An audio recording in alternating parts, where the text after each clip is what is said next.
Hi, I'm Raza Kharal and you're watching Raza Kharal YouTube channel.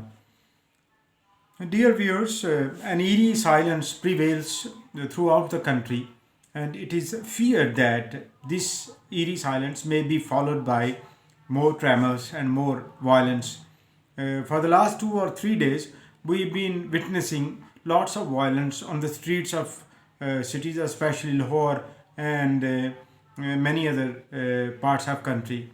And the main reason of the violence, I would say that the government is responsible because they had promised to the now banned Tehreek-e-Labbaik Pakistan, the political party or the religious political party, that they would implement an agreement regarding the blasphemous issue of France or related to France. So the government, instead of enacting or implementing or executing the promise, in fact, backed out of it, and it gave an opportunity to the protesters to come out on the streets and protest against the government and demand for the implementation of that agreement.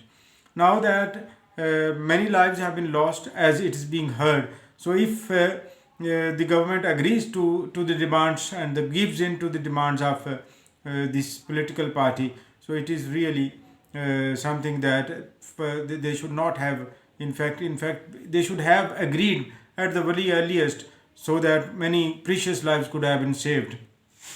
So the country right now is in the grip of that eerie silence, and if the government right now fails to address the issue, so it may escalate into violence once again. It is feared. Many political parties, in fact, are mum right now on the issue, but they should not remain silent. They should come forward and force the government to implement the agreement in fact it had made.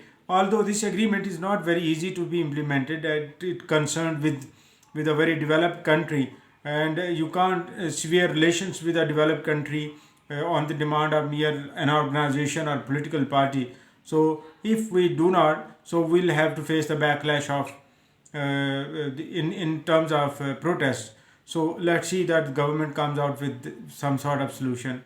Second, the government should treat the citizens with softness, with mildness, with kindness. It cannot be allowed because to protest has been the right of everybody in the country or under the constitution. And if it is under the constitution or within the limits, there is no point that they should be lathi charged or baton charged, or they should be tear gassed, etc. So the government has to make certain amends into its steps, and take care of citizens, even though who are opposing the policies of the government. So let's hope that the government uses sanity on insanity, and proves that it is the real responsible government, which I think is the only way forward. Thank you.